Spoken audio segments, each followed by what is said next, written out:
Good evening, guys. Tony back again, Horror in Todge. And we finally made it to Halloween. Happy Halloween, everyone. Day 31 of 31 Days of Horror. We finally got there. Really demanding if you've never done it before.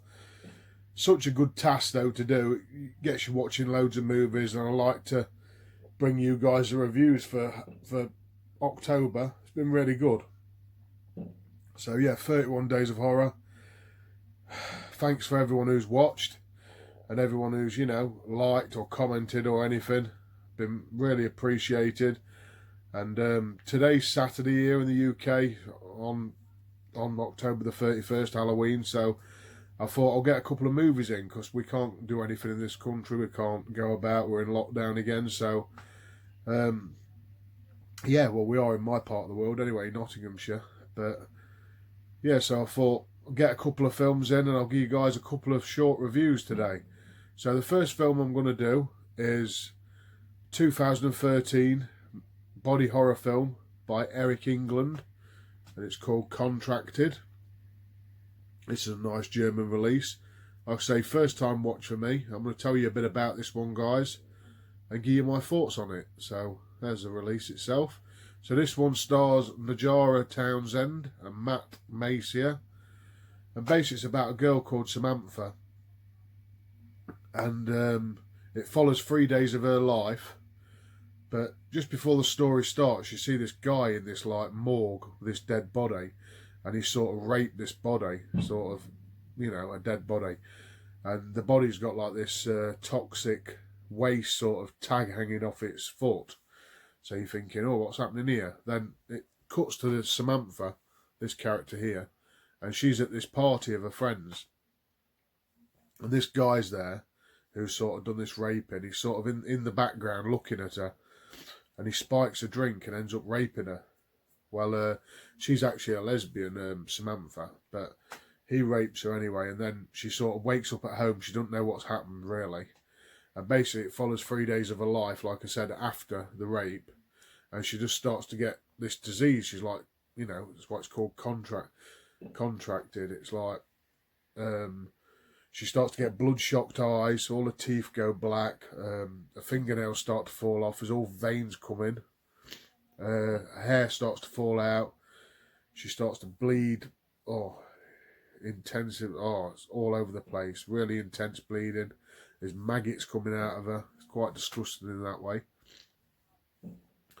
Yeah, so, and she's sort of living her everyday life. She lives with her mum, and like I say, she's got this girlfriend who's a bit hit and miss with her.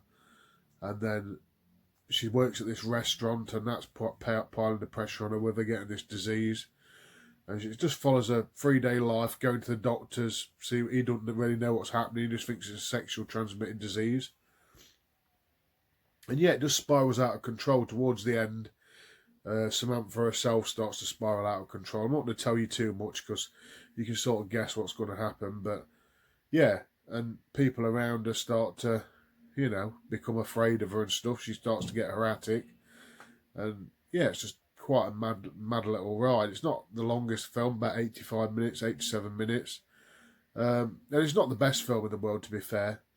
It's probably one of my least favourites of the month I've watched. It seems the story was okay, and I thought there was going to be more gore than what there was, but it looks really like body horror, but for the majority of it, it's just like a scab on the face and a few veins and a bloodshot eye. It's nothing, like I thought it was going to be really gory. But, yeah, not the worst film in the world, but not the best. Like I say, probably one of my least favourites. The acting just felt very stale in this. The actors weren't very good. I don't know if it was a low budget. It probably was. But not a bad film. People probably still like it. But I'd give it probably one of my lowest scores. Probably 4 out of 10. Not one I want to watch in a hurry. Not the worst film in the world, though. I wouldn't say that. But that was the first film I watched today. Like I say, I'm going to get 2. So let's get the second film in, guys. I've watched. I normally watch part 1 of this movie. But I'm going to watch part 2 tonight, as I have done. And it is Rick Rosenthal's 1981 classic, absolute horror classic, Halloween 2. Of course, we've got John Carpenter back as a producer, and Deborah Hill there as well, and John Carpenter does the music. It's a fantastic movie. Haven't watched this for a few years, and just so good to revisit it. Such a great movie. I forgot how good it was. I'll tell you a bit about it, guys. So, obviously, Jamie Lee Curtis is back and Donald Pleasence. And basically, it's just the same night as part one. It just follows straight on from part one. So, Dr. Loomis, Donald Pleasence, has shot Michael Myers 6 times and he's disappeared. Laurie Strode, Jamie Lee Curtis, has been taken to the hospital because she's got a fractured leg and a bad shoulder, so she's kept in hospital. And Dr. Loomis basically is just trying to find Michael again. He's on the warpath in Haddonfield again, killing people left, right, and centre. There's cops with him this time, trying to look for Michael, and they can't find him. And anyway, it ends up. Michael ends up at the hospital where Laurie is looking for her, obviously. And the hospital setting in this is absolutely fantastic. I love that setting for this movie. I even like it better than the first, as in, obviously the first is a classic and you can't get away from that. It's such a good film. But I thought the story in this was really good. And the setting of the hospital, just love the setting of the hospital. Just the long corridors, Michael up and down them, killing doctors left, right, and centre. One of the kills is so good. It's like a nurse is in this like hydro pool, and he cranks it up to like scalding hot water and starts dipping her head in there, and all her face starts to pull off. And there's some cringy scenes in this where I had to turn my head away, where he stabs a nurse in the eye with a syringe. I hate that. I hate syringes to the eyes. Oh, it does me. But yeah, Laurie, you know, she has to sort of put on a brave face and try and get away from Michael with this injured leg, and it just leads up to this big climax at the end. Such a good climax, but absolutely fantastic film, Halloween 2, if you haven't seen it.